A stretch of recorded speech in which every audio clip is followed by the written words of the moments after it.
Hi, I'm Ezelle from the upcoming. Lovely to meet you guys. Congratulations on this fantastic payday. Thank you. Thank you very much. So, if you could just start maybe with you, Sam. So, obviously you worked with, actually you guys worked together before, and it was on the short Double Cross in 2015. And this is kind of an extended version of this, isn't it? So, how did that kind of come about, and what was it like kind of working together again? Yeah, I mean, it was. I think Double Cross is sort of the spiritual sequel to the Payday in many ways. But we knew we sort of had a bit of a lightning in a bottle effect with that short film. So this has been in the works for a long time, you could say. We did a table read in 2017 of a version of the movie then. And it's always been something that we've wanted to do, but naturally you go off and you do your own things. But we're a very tight-knit group of collaboratives, and I think it was always on the cards, and we just needed a push for that to happen. And luckily, well, not luckily actually, the world went the world went crazy, and that gave us a lot of time. And suddenly we decided to just sort of push the boat out and go for it. And then we started to look again at what the Payday was. Sam and Kyla went away, and they decided how the story should be, and then we just went for it and we shot it, and here we are. Okay, Sam and Kyla obviously working together. Can you tell us a little bit about your roles in the film? Oh, the roles in the film. Well, you wrote it, you know. Well, I thought it was ladies first, but all right, I'll go. So, how to explain this without giving away too much? So, I will say that Kyla plays Jennifer, who is a IT Computer programmer. computer programmer, a computer programmer who has got all the. She's an earnest, London girl who's done all the right things in life. She's worked hard at school, got good grades, tried to get on how society has deemed that you should, and she's just not catching the breaks. She's not seeing much reward from it, and her mum's business is under threat, and she gets laid off, and she just feels like, I'm getting the raw deal here, and I'm doing what you told me to do.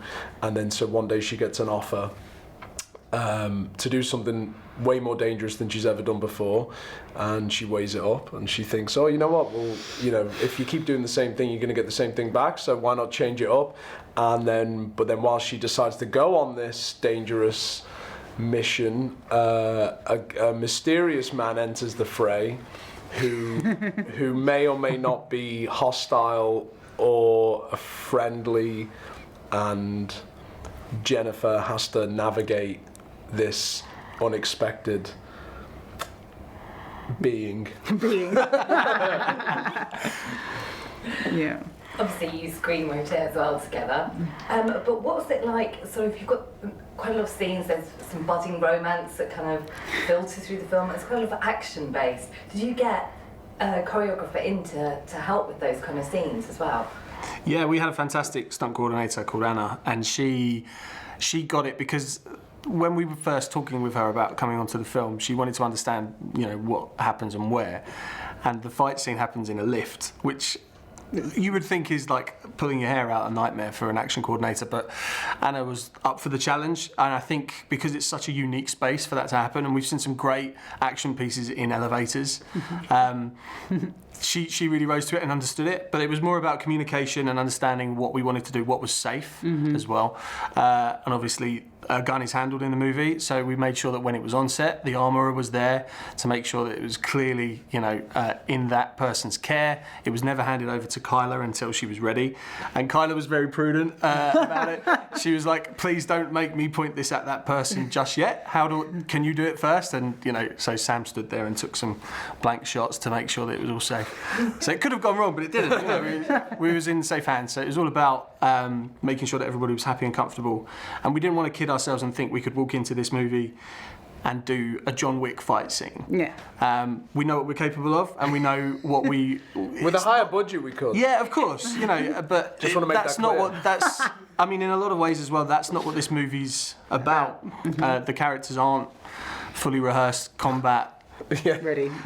So we needed to. That was a challenge for Anna to take on as well, because we didn't want perfectly rehearsed moves. We wanted it to feel a bit rough and a bit practical. The average Joe just trying to get by. Yeah. I mean, obviously, it's great to see a female-led heist role come from you. But this film also explores the ideas of people's moral compass and the lack of it. What are the other themes and messages that you brought to the table in this film? Yeah, I think there's. Just look at you. I think there's the element of people working twice as hard for half as much. Black people, ethnic minorities, immigrants having to do a lot of heavy graft, and there being no such thing as meritocracy when it comes to those sort of people. And I think we lean into that. We lean into the Tory party, Boris, all retraining and all that sort of stuff. And I think there is, as you say, there's a thread of social commentary that goes through. And I think that's what it keeps people engaged. It keeps people interested, because it's all well and good wanting to escape, but sometimes it's quite nice to hear the sort of conversations that you have around the dinner table at home, and just hear it on the big screen. Go, you know what? That's exactly what I think. That's exactly what I thought. And that's exactly how I feel. So it was about, to an extent, keeping it real as well throughout the script and throughout the story, and it being relatable to the average man or woman that that are on that from London, from Liverpool, or wherever that you find yourselves. And making it feel like they could be George or Jen, and that was really important to us as well. Yeah, for me, one of the themes that, and it kind of, we tried to insert elements of our own experience, and one of the things for me about, and you hear it a lot in life, is how much do you, when you follow the rules of a society, but then sometimes the rules that are there are actually not fair or just, so sometimes you have to bend them in order for people to get what they deserve. And who gets away with breaking them as well? Yeah, exactly. Yeah, there's a lot of that, and also the class system in Britain, and having to pull yourself up by the bootstraps and rise up, and things like that. So hopefully people will get a kick out of it. Yeah, and I think, as well, the film is about just taking chances and believing. Like for Jen, she needs to realise that she's capable of a lot more than what she's being told she's capable of. And it just so happens in our movie, the chance is to say yes to a very illegal thing, and it's a fish out of water sequence. But it's just about sort of going for it and trusting yourself and believing what you can do and being willing to fail. Yeah. If you want something in life, sometimes you have to take a leap for it, even if you might fall on your arse. Yeah, forget the stereotypes. Believe in your own source. And how's it for you having some callow, Londonderry?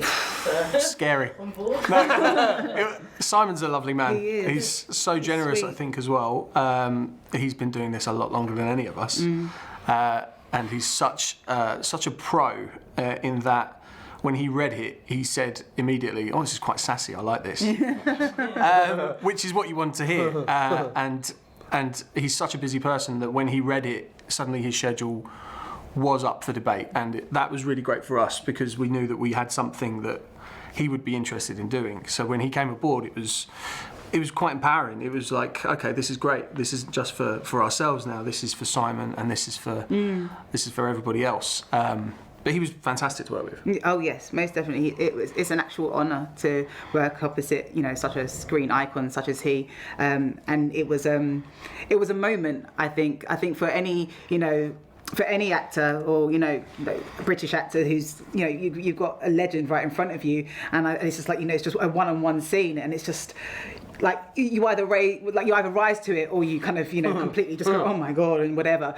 But we were just there, and it was just like two actors right in the moment, and I loved it. And as he said, he was so generous and he's so sweet, but the character, because he's quite menacing in that scene, and he really gave it to me, and I really felt it, and I loved it. And so yeah, it felt like an absolute honour to work opposite him. Really, really, I'm so pleased. And he's the only one that gets to swear properly in our movie. Oh, he is, and rightly so. Yeah. And it was such a great moment because it wasn't part of the script, and Sam was there as a writer that day. Tearing my hair out, changing my words. But that specific moment, we did it, and it was fantastic. But Sam and I looked at each other and we was like, there's something missing. And we just sort of shouted at Simon do you mind just throwing a curse word in there, and your choice, dealer's choice, and what he gave us was just magic. Brilliant. Yeah, it was the right thing. Really brings the story to life. It does. It really does. So obviously, you know, heist movies are really, really popular, and it's great, obviously, to see a female lead in this. I know we've had sort of Thelma and Louise stuff, but to see a singular female lead, you know, it's really amazing. What do you think is the appeal of this caper genre, and what do you think makes this film so original? I think the appeal of a caper film is, and especially a crime caper, is alluded to with actually the themes that we were just talking about, which is I think everybody can relate somehow something in their life that they're maybe not happy with, and they want to make a bold decision to go around the obstacles that they have. And there's a real, and obviously it's like the whole, if you won the lottery, what would you do with it? It's like, oh yeah, but if you just had one day and you managed to get, you know, this many millions, what would you do with it? Or if somebody left that door open in the casino and there was just $100,000, you know, $100,000 sitting there and nobody knew, you know, would you take it? So there's an element of what if, and then the caper, I guess the caper makes me think of really old, like, earlier Hollywood films like the Hitchcock movies, or you know, To Catch a Thief, and movies like that where it was fast talking male-female dynamic where they join forces. And I guess even, you know, you mentioned, I know you didn't mention it, what was it, what's the famous one that's, I've just gone totally blank, Warren Beatty is in it, the two, Bonnie and Clyde. Yeah. So it's like from that tradition of like a man and woman and that dynamic and the ups and downs of it, and the opposites attract, but they've got to work together. So I think there's an element of... So it's the ride or die, isn't it? Yeah. It's the ride or die element, and you want to be able to find someone in life that, you know, when push comes to shove, with all extremities right there, who's there? Who's got your back? Who's right there with you? Like, you know, you two against the world, and it's definitely got that energy about it. And I think we all love that. We all want to see the underdogs win, and there's always this kind of like, will they? Won't they? Oh, just kiss. And I think there's definitely all of that kind of happening in the Payday as well. Yeah, I think it's a great genre to play in for us, and I think there are some fantastic genres. There's some fantastic films of this genre coming out of this country, but ours is a bit different, I think, to the norm, you could say. Ours doesn't take itself too seriously.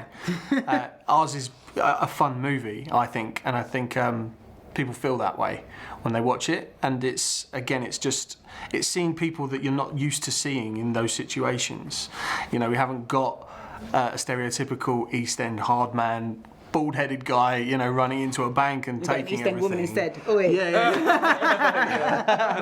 But it is fantasy, and like what Sam was saying, in that, you know, what would you do if you could have the chance to get this money super quick for something dead easy? But of course, it's not that easy because we're making a movie. But it's just a bit of fun, I think, and I think that's why it's starting to shine, because it belongs to that playground, but it transcends that and goes into different areas. And what do you hope viewers will take away from watching this? I think ultimately, I want people to feel like they've had a good time. You know, like they've watched that and, you know, that was really fun. I really enjoyed that. And it's like, as you said, there is so much doom and gloom and so many just serious, like, heart-wrenching stuff that we can watch or experience in real life.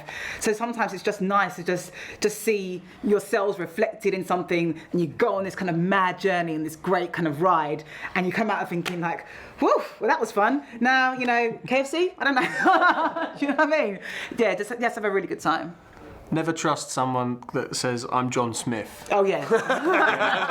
That too. And always answer your phone when it's no caller ID, because you never know. It could be the $5 million call. Yeah. It could be.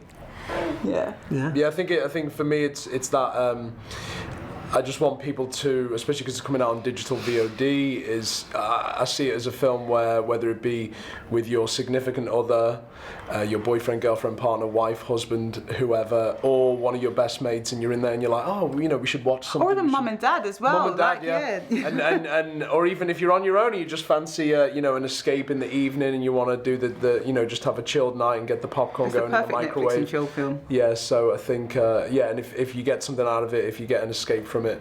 And it makes me think of, I don't know, when I was a kid and I hated school, and like, but so when I was like a teenager, sometimes the movie I sneakily watched on my tiny TV in my room and stayed up till about 2 a.m.